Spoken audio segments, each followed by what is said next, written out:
يهده الله فلا مضل له ومن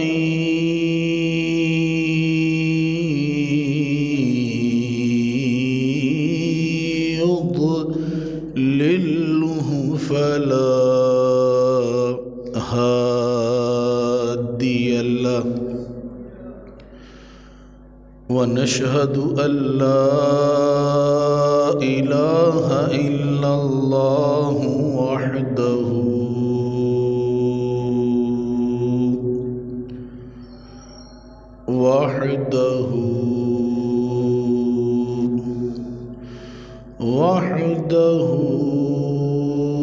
لا شريك له ونشهد أن سيدنا وسندنا ومولانا محمد صلى الله عليه وسلم عبده ورسوله. أما بعد فأعوذ بالله من الشيطان الرجيم. بسم الله الرحمن الرحيم.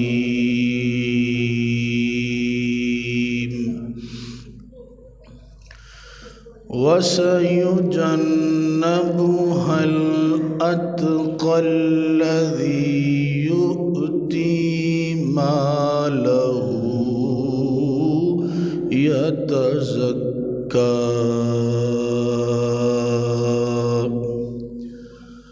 وما لأحد عنده من نعمة تجزى إلا ابتغاء وجه ربه الأعلى ولسوف يرضى. آمنت بالله صدق الله مولانا العظيم وبلغنا رسوله النبي الأمين الكريم ونحن على ذلك لمن الشاهدين والشاكرين والحمد لله رب العالمين.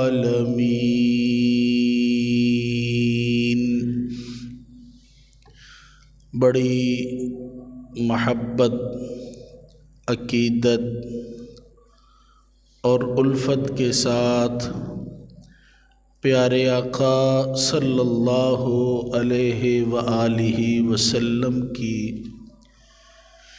بابرکت ذات پر درود و سلام کا نذرانہ پیش کیجیے. الصلاۃ والسلام علیک یا سیدی یا رسول اللہ وعلی آلک واصحابک یا سیدی یا حبیب اللہ. الصلاة والسلام عليك يا إمام الأنبياء والمرسلين وعلى آلك وأصحابك يا جد الحسن والحسين.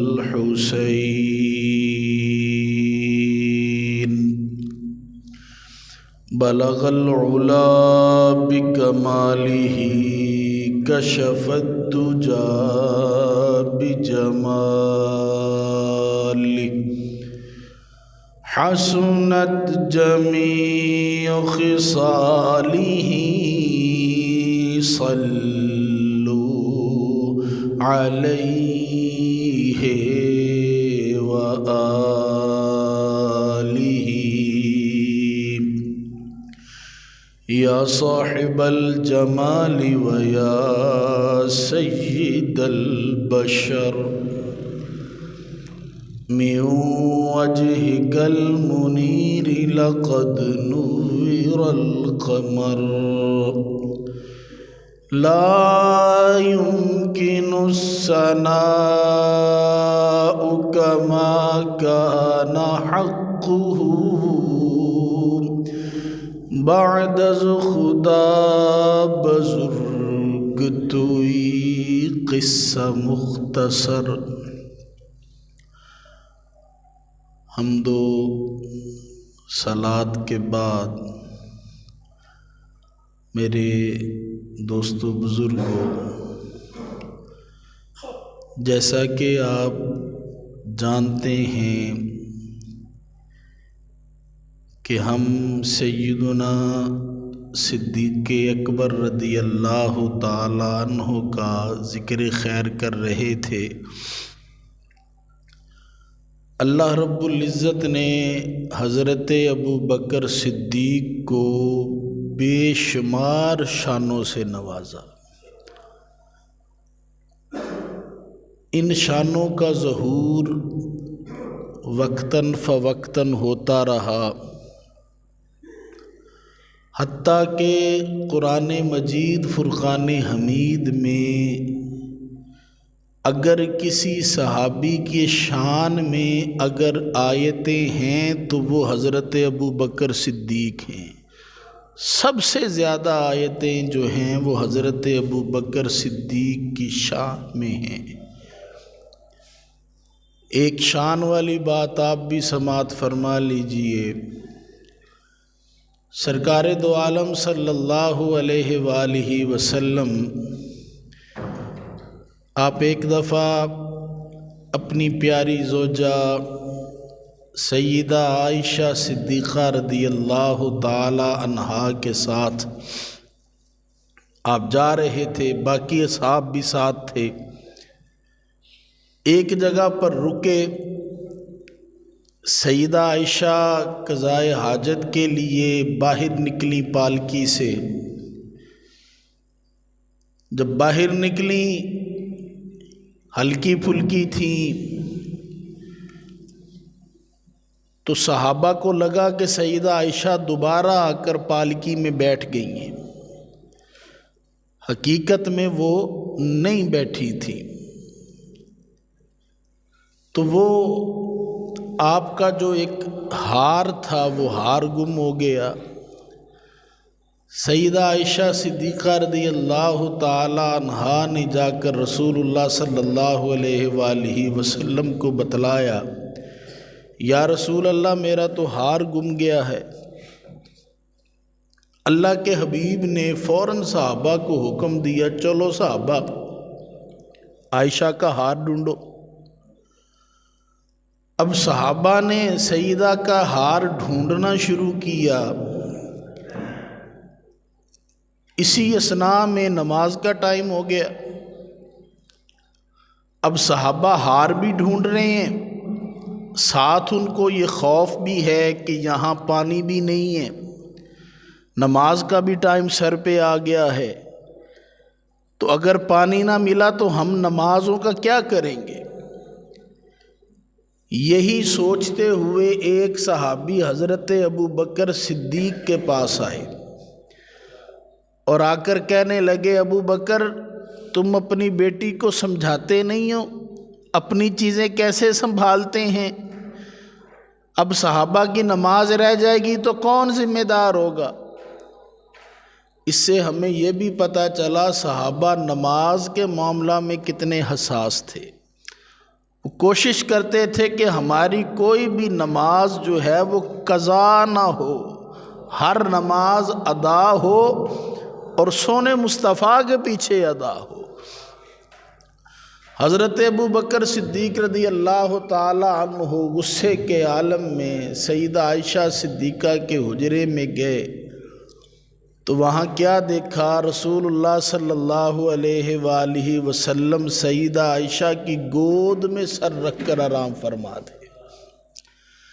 اب انہوں نے جا کر یوں پسلیوں میں یوں ہلکا سا مکہ مارا اور ساتھ ہی یہ فرمایا کہ تم اپنی چیزوں کی حفاظت نہیں کر سکتی، اب نماز رہ جائے گی تو کیا ہوگا؟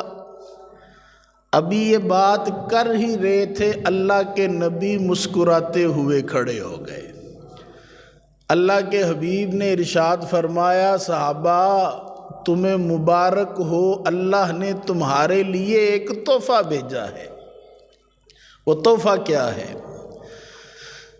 اللہ تعالیٰ نے ارشاد فرمایا، یا ایھا الذین آمنوا اذا قمتم الی الصلاۃ،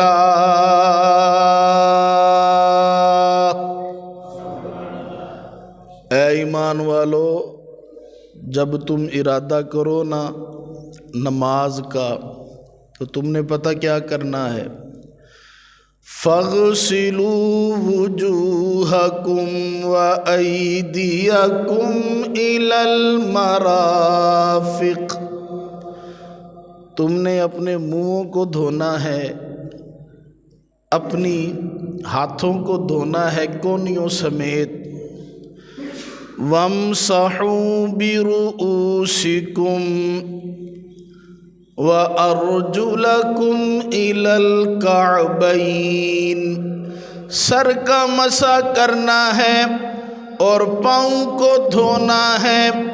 وَإِن كُنتُمْ جُنُبًا فَاطَّهَّرُوا، اور جب تمہیں پانی نہ ملے تو پاک مٹی سے تیمم کر کے نماز پڑھ لینا، اللہ تمہارے تیمم کے ساتھ پڑھی نماز کو قبول فرمائے گا۔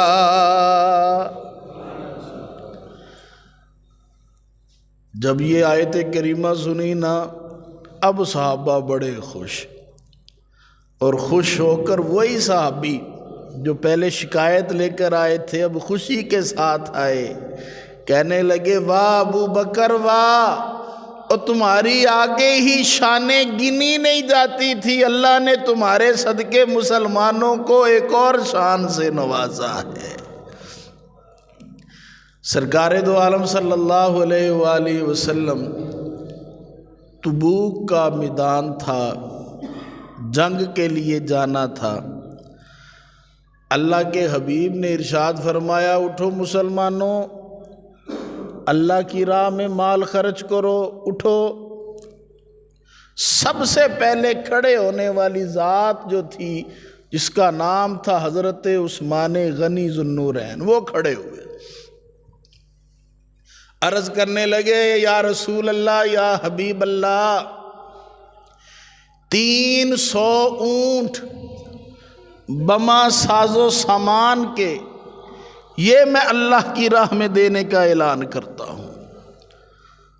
آقا کریم صلی اللہ علیہ وآلہ وسلم بڑے خوش ہوئے، لیکن ظاہر ہے 300 اونٹ یہ تو کم تھے نا، جانا تبوک، گرمیوں کا موسم اور جانا بھی دور، اور گرمی بھی کون سی؟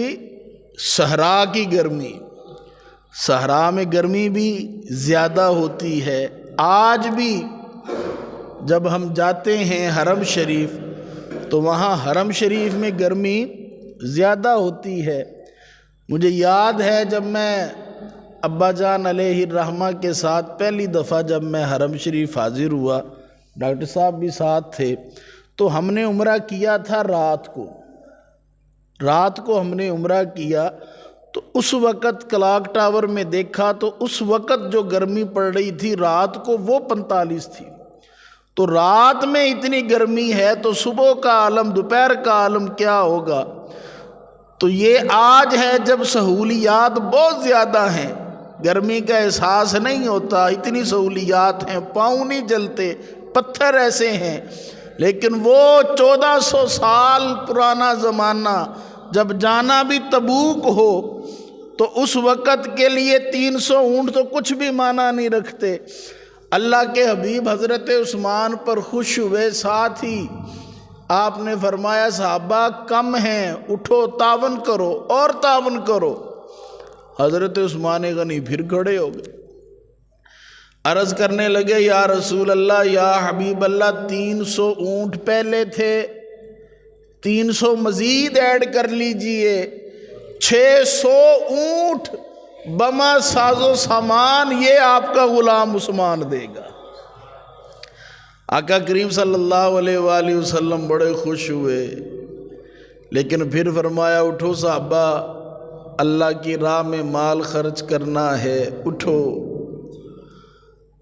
یارو اب پھر حضرت عثمان غنی کھڑے ہوئے، آپ نے عرض کیا آقا 600 اونٹ بما ساز و سامان کا پہلے وعدہ کر چکا ہوں، مزید 340 اونٹ بھی میں دوں گا، 60 گھوڑے بھی میں دوں گا، اور 10,000 دینار بھی میں عثمان دوں گا۔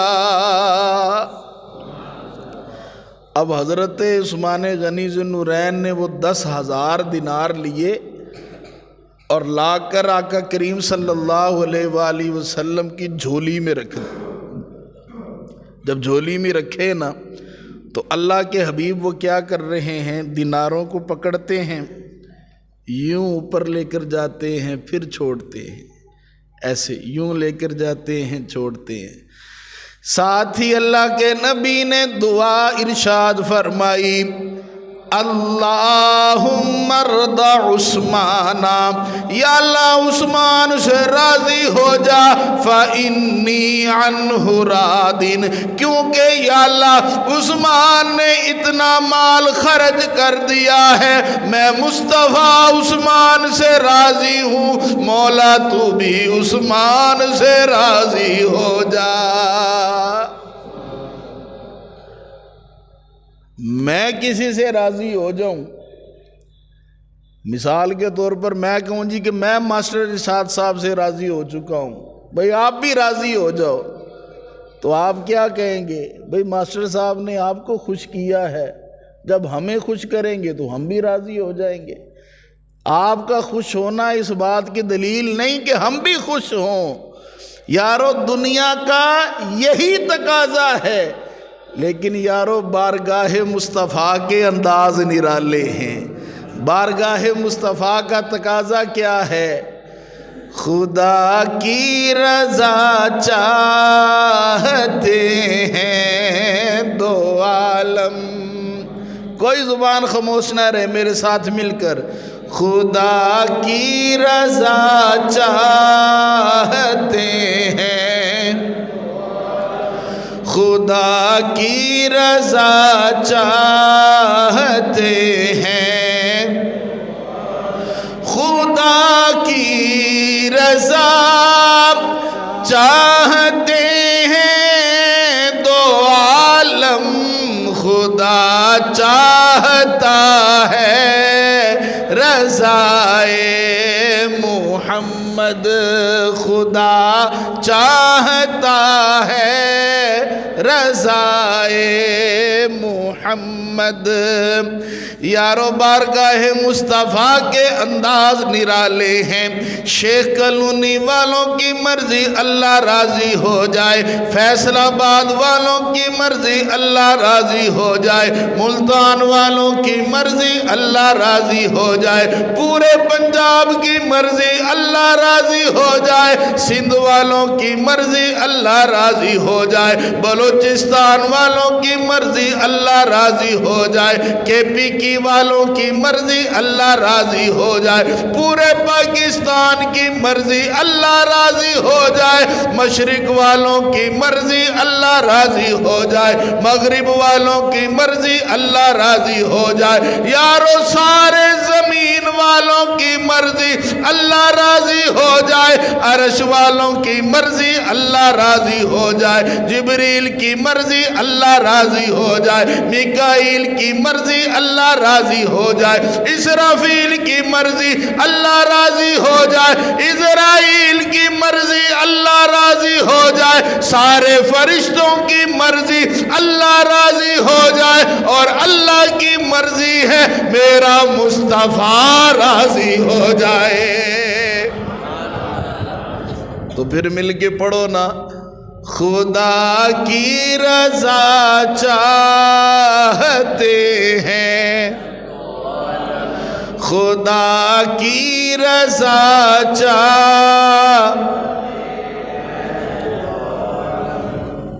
آج دن پتہ کیا ہے؟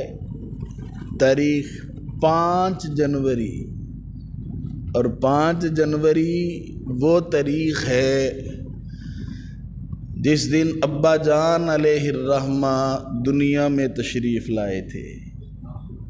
تو دیکھو سال گزر بھی گیا، پتہ نہیں چلا۔ پچھلے سال 5 جنوری کو ساتھیوں نے بڑے دھوم دھام طریقے سے ان کی برتھ ڈے منائی تھی۔ کسے پتہ تھا کہ 6 دن کے بعد آپ نے ہمیں یوں روتا چھوڑ کر چلے جانا ہے۔ تو یہ سارا سبق ہے تو انہی کا نا، انہوں نے ہمیں سبق دیا۔ یہ عشق مصطفیٰ جو آپ کے دلوں میں ہے، یہ انہی کے مرہون منت ہے۔ تو دل میں اس نیت کے ساتھ پڑھو، اونچی آواز میں اس نیت کے ساتھ پڑھو، یا اللہ پڑھ ہم رہے ہیں، ثواب ان کو ہم پہنچا رہے ہیں۔ خدا کی رضا چاہتے ہیں، خدا کی رضا چاہتے ہیں، خدا کی رضا چاہتے ہیں دو عالم، خدا چاہتا ہے محمد، خدا چاہتا ہے صلی اللہ علیہ وسلم۔ اچھا، اسی مجلس میں حضرت عثمان غنی ذوالنورین کے ساتھ حضرت عمر فاروق بھی تھے۔ حضرت عمر فاروق رضی اللہ تعالیٰ عنہ آپ یہ سوچ کر کھڑے ہوئے، آج میں دیکھتا ہوں کہ کیسے ابو بکر مجھ سے بڑھتا ہے، کیونکہ آج میرے پاس مال بہت ہے، آج میرے پاس اتنا مال ہے، میں ابو بکر سے بڑھ جاؤں گا، اور ابو بکر کے پاس تو مال ہے نہیں۔ آج میں دیکھتا ہوں کیسے ابو بکر نمبر لے کر جاتا ہے۔ اور یہ حکم بھی ہے نا، فاستبقوا الخیرات، کہ نیکیوں میں سبقت کیا کرو، اس طرح کے مقابلے کیا کرو۔ کوئی 2 پڑھتا ہے، 2 نفل پڑھتا ہے، تم اللہ کی رضا کے لیے 4 پڑھو۔ کوئی 4 پڑھتا ہے، تم 10 پڑھو اللہ کی رضا کے لیے۔ اس طرح کی مقابلہ بازی اللہ کو بڑی پسند ہے۔ تو حضرت عمر فاروق رضی اللہ تعالیٰ عنہ گھر گئے، گھر کا جتنا مال تھا وہ سب اکٹھا کیا، اس کے 2 حصے کیے، اور 2 حصے بھی کتنے بنے؟ اکیلے مال اٹھا کر نہیں لا سکتے تھے، 2 غلاموں کو ساتھ لیا، وہ سارا مال اٹھایا، اٹھا کر سونے مصطفیٰ کی بارگاہ میں حاضر ہو گئے، اور آ کر عرض کرنے لگے، یا رسول اللہ، یا حبیب اللہ، یہ مال میں آپ کے لیے لایا ہوں، یہ قبول فرمائیے۔ یارو اللہ کے حبیب نے فوراً پوچھا، عمر بتا گھر والوں کے لیے کیا چھوڑ کر آئے ہو؟ حضرت عمر نے عرض کیا، یا رسول اللہ، یا حبیب اللہ، گھر والوں کے لیے آدھا مال چھوڑ کر آیا ہوں۔ اللہ کے حبیب مسکرائے، مسکرا کر ارشاد فرمایا، عمر بہت اچھے، بیٹھ جاؤ۔ تھوڑی دیر گزری، حضرت ابو بکر صدیق سر پر پوٹلی لیتے ہوئے سونے مصطفیٰ کی بارگاہ میں حاضر ہوئے، عرض کرنے لگے آقا یہ مال میں آپ کے لیے لایا ہوں۔ اللہ کے حبیب نے پوچھا ابو بکر بتا تو صحیح گھر والوں کے لیے کیا چھوڑ کر آئے ہو؟ حضرت ابو بکر نے جواب دیا یا رسول اللہ جب یار مال مانگے پھر مال رہنا نہیں چاہیے، آپ نے مال مانگا، میرے گھر میں جتنا بھی مال تھا میں سارا کا سارا آپ کے قدموں میں لے آیا ہوں، سارا مال لے آیا ہوں۔ میرے ابا جان علیہ الرحمہ یہاں پر ایک بڑا پیارا نکتہ بیان کرتے تھے، کہتے تھے کہ یہ جتنے بھی مولوی حضرات ہیں نا سارے چندہ اکٹھا کرتے ہیں، کوئی مولوی ایسا نہیں جو چندہ اکٹھا نہ کرتا ہو، لیکن کبھی کسی مولوی صاحب نے یہ کہا ہے کہ بھئی اللہ کی راہ میں مال خرچ کرو، اگلے نے 10 روپے دیے ہوں اور مولوی صاحب نے پوچھ لیا ہو بتاؤ بھئی تمہاری جیب میں اور کتنے ہیں؟ کبھی پوچھا ہے؟ نہیں پوچھا۔ لیکن اللہ کے حبیب نے حضرت عمر سے پوچھا عمر بتاؤ گھر میں کیا چھوڑ کر آئے ہو؟ یہ خلاف توقع پوچھا تو کیوں پوچھا؟ کیونکہ مصطفیٰ نگاہ مصطفیٰ سے، نگاہ نبوت سے یہ دیکھ رہے تھے عمر آج اٹھا کس ارادے سے ہے، عمر آج ابو بکر کو ہرانے کے لیے اٹھا ہے، تو مال چاہے ابو بکر کا کم ہو لیکن اللہ نے جو دل ابو بکر کو دیا ہے وہ کسی اور کو نہیں عطا فرمایا۔ حضرت ابو بکر صدیق رضی اللہ تعالیٰ عنہ جب مال سارا لے آئے نا تو روایتوں میں آتا ہے کہ وہ جو کپڑے پہنے ہوئے تھے نا وہ کپڑے بھی اتار دیے، ٹاٹ کا لباس پہنا، بٹنوں کی جگہ پر کانٹے لگائے اور کانٹے لگا کر سونے مصطفیٰ کی بارگاہ میں حاضر ہوئے تھے، دیواروں پر یوں ہاتھ پھیر کر آئے تھے کہیں کوئی سوئی تو نہیں رہ گئی، کوئی شے تو نہیں رہ گئی، سارا مال لے کر آئے۔ جب سارا مال لے کر آئے نا اللہ نے آسمانوں سے جبریل کو زمین پر بھیج دیا،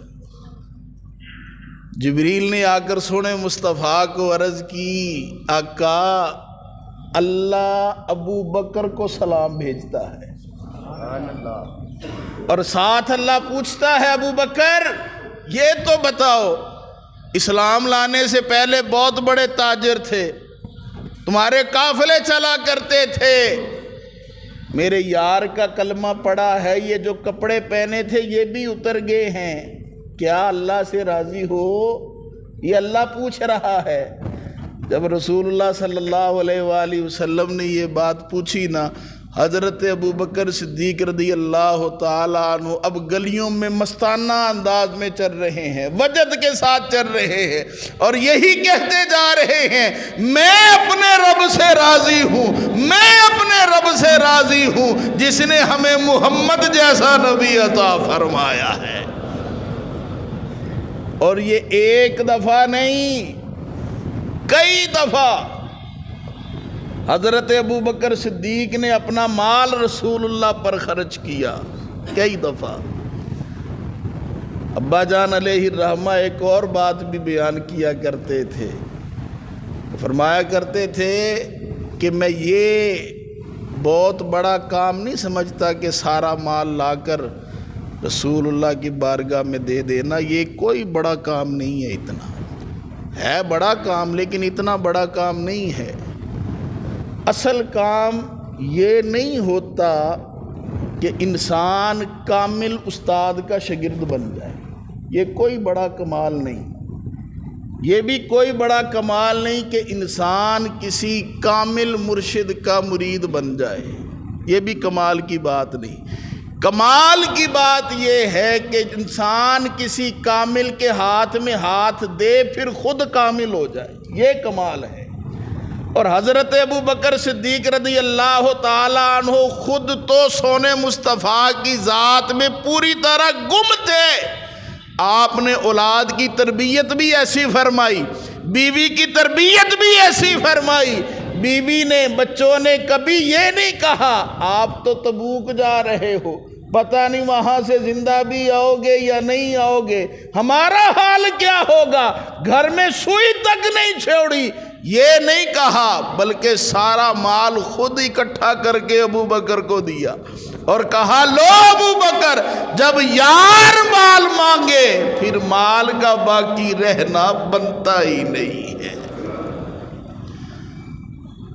سرکار دو عالم صلی اللہ علیہ وآلہ وسلم نے ارشاد فرمایا، مجھ پر جتنے بندوں کے احسان تھے نا، میں نے سبھی کے احسان چکا دیے، سبھی کے۔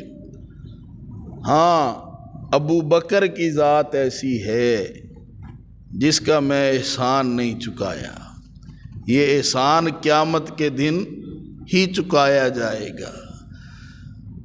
ایک جگہ ابا جان علیہ الرحمہ نے یہ روایت پڑھی تو بعد میں ایک بندہ کھڑا ہو گیا، کہنے لگا لو جی ایس حدیث تو پھر ایک گل تے سمجھ لگ گئی نا، نبی دے پلے شے کوئی نہیں، نعوذ باللہ من ذالک۔ اگر نبی کے پلے کوئی شے ہوتی تو ابو بکر کا بھی احسان اتار نہ دیتے۔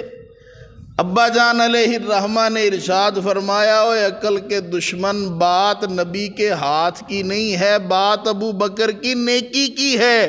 ابو بکر نے نیکیاں ہی اتنی کر دی ہیں، اگر ساری دنیا بھی دے دی جائے تب بھی کافی نہیں ہوگا۔ اس لیے اللہ کے حبیب نے ارشاد فرمایا، کل قیامت کا دن آئے گا، جنت کی لامحدود نعمتیں ہوں گی، ان لامحدود نعمتوں سے میں ابو بکر کا احسان بھی اتار دوں گا۔ سرکار دو عالم صلی اللہ علیہ وآلہ وسلم نے، آپ نے ایک دفعہ ارشاد فرمایا کہ جتنا نفع مجھے ابو بکر کے مال سے ملا ہے نا، اتنا نفع مجھے کسی اور کے مال سے نہیں ہوا۔ اب بتاؤ یہ بات مزے والی ہے کہ نہیں ہے؟ مزے کی بات ہے۔ ہمیں ہمارا استاد کہہ دے، ہمارا پیر کہہ دے، بھئی جتنا نفع مجھے اس کے مال سے ہوا ہے کسی اور کے مال سے نہیں ہوا، تو ہمارا بنتا ہے نا ہم یوں آکڑ کر چلیں، بھئی ہماری کیا شان ہے، ہمارا پیر ہم سے خوش ہو گیا، ہمارا استاد ہم سے خوش ہو گیا، ہم اکڑ کر چلیں۔ اب چاہیے تو یہ تھا کہ ابو بکر بھی اکڑ کر چلتے، بھئی کائنات کا دولہ مجھ سے راضی ہو گیا، کائنات کا دولہ یہ کہہ رہا ہے کہ جتنا نفع مجھے اس کے مال نے دیا ہے کسی اور کے مال نے نہیں دیا۔ لیکن ہوا کیا، ابو بکر سائیڈ پر بیٹھ کر رونے لگ پڑے۔ حضرت ابو بکر صدیق جب رونے لگے، سونے مصطفیٰ نے پوچھا، اوے ابو بکر میں تیری تعریف کر رہا ہوں، تو رو کیوں رہا ہے؟ ذرا غور سے سنیے گا۔ حضرت ابو بکر نے عرض کیا، سونیا تسی فرمایا ابو بکر دا مال، غیر کا ہی مال کہا نا، اپنا تو نہیں کہا نا، اپنا کہتے تو مجھے زیادہ خوشی ہوتی، اگر آپ یہ کہتے کہ مجھے میرے مال نے جو ابو بکر کے پاس ہے اس نے جتنا نفع دیا ہے کسی اور نے نفع نہیں دیا، تو بخدا ابو بکر بہت زیادہ خوش ہوتے۔ پھر ایک اور بات بھی سمجھیے، حضرت ابو بکر نے زیادہ مال خرچ کیا تھا کہ سیدہ خدیجۃ الکبریٰ نے زیادہ مال خرچ کیا تھا؟ سیدہ خدیجۃ الکبریٰ نے بہت مال خرچ کیا، زیادہ مال خرچ کیا، لیکن اللہ کے حبیب نے ان کا نام نہیں لیا بلکہ حضرت ابو بکر صدیق کا نام لیا۔ وہ کیوں؟ کیونکہ سیدہ خدیجۃ الکبریٰ نے مال خرچ کیا ہے مکہ میں، جب جنگ کی ضرورت ہی نہیں، جنگ ہو ہی نہیں رہی، کچھ بھی نہیں ہو رہا، اس وقت مال خرچ کیا، اس وقت ضرورتیں نہیں تھیں۔ حضرت ابو بکر صدیق نے مال خرچ کیا ہے مکے میں بھی مدینہ میں بھی، جب ضرورت نہیں تھی جنگ کی تب بھی مال حاضر ہے، اور جب جنگ کی ضرورت ہے تب بھی ابو بکر پیچھے نہیں ہٹے، بلکہ مصطفیٰ کی بڑھ چڑھ کر خدمت کرتے رہے۔ ہجرت کی رات آ گئی، سرکار دو عالم صلی اللہ علیہ وآلہ وسلم نے صحابہ کو فرمایا، صحابہ چلو ہجرت کرو، مدینہ پہنچو سارے۔ اب صحابہ دو دو کی ٹولیاں بنا کر مدینہ کی طرف چل پڑے، کچھ علاؤ لشکر کو ساتھ لے کر گئے، حضرت عمر فاروق رضی اللہ تعالیٰ عنہ تو پورے 10 بندوں کو ساتھ لے کر گئے، اعلان کر کے گئے، بتا کر گئے کہ عمر اس رستے سے ہجرت کرے گا، جس نے اپنے بچوں کو یتیم کروانا ہو میرے مقابلے میں آ جائے۔ حضرت عمر ببانگ دہل اعلان کر کر گئے، 10 بندوں کو ساتھ لے کر گئے، حضرت بلال کو ساتھ لے کر گئے، اور حضرت بلال سے حضرت عمر محبت بھی بڑی کیا کرتے تھے، اتنی محبت کیا کرتے تھے کہ حضرت بلال کو جب آپ خلیفہ تھے، حضرت بلال کو آپ کرسی پر بٹھایا کرتے تھے اور کہا کرتے تھے، بلال تو میرا مولا ہے، تو میرا مولا ہے، تو ہمارا سردار ہے۔ کیوں؟ کیونکہ اس لیے کہ ابو بکر نے تمہیں آزاد کیا ہے، ابو بکر نے تمہیں خریدا ہے، اس وجہ سے یہ عمر تم سے بڑی محبت کرتا ہے۔ تو جب ہجرت کا موقع آیا تو آپ نے حضرت بلال کو بھی ساتھ لیا اور چل پڑے، اور مولا علی کرم اللہ تعالی وجہ الکریم کو سونے مصطفیٰ نے ارشاد فرمایا، پیارے علی یہ میرا بستر ہے، یہ میرے بستر پہ سو جاؤ، صبح جب اٹھو گے یہ امانتیں ہیں، یہ فلاں کافر کی، یہ فلاں کافر کی، یہ امانتیں ان کو دینا، اور امانتیں دے کر پھر تم مدینے میں آ جانا۔ مولا علی کرم اللہ تعالی وجہ الکریم آپ ارشاد فرماتے ہیں، مجھے کسی بھی رات یہ یقین نہیں ہوا کہ میں نے صبح اٹھنا ہے کہ نہیں اٹھنا، ماں سوائے ہجرت والی رات کے۔ کیوں؟ اللہ کے حبیب نے ارشاد فرمایا تھا کہ علی تم صبح اٹھ کر امانتیں دے کر مدینے میں آ جانا۔ مجھے یقین ہو گیا تھا علی صبح اٹھے گا بھی، لوگوں کی امانتیں بھی دے گا اور مدینہ بھی پہنچ جائے گا۔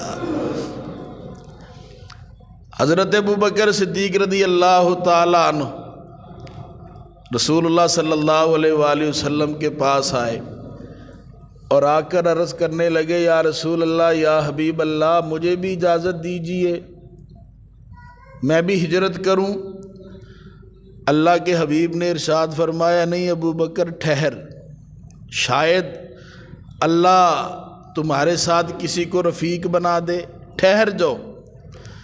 حضرت ابو بکر صدیق کو اسی وقت محسوس ہو گیا کہ شاید میری قسمت چمکے گی، مجھے سونے مصطفیٰ کے ساتھ ہجرت کرنے کا موقع ملے گا۔ آپ نے اسی وقت 2 بہترین اونٹنیاں خریدیں 20,000 میں، اور 40,000 دینار آپ نے اپنے ساتھ رکھے کہ سفر میں کہیں ضرورت نہ پڑ جائے۔ حالانکہ اللہ کے حبیب نے کچھ نہیں فرمایا، یہ نہیں فرمایا کہ تم نے ساتھ جانا ہے، اہتمام پہلے ہی کرنا شروع کر دیا۔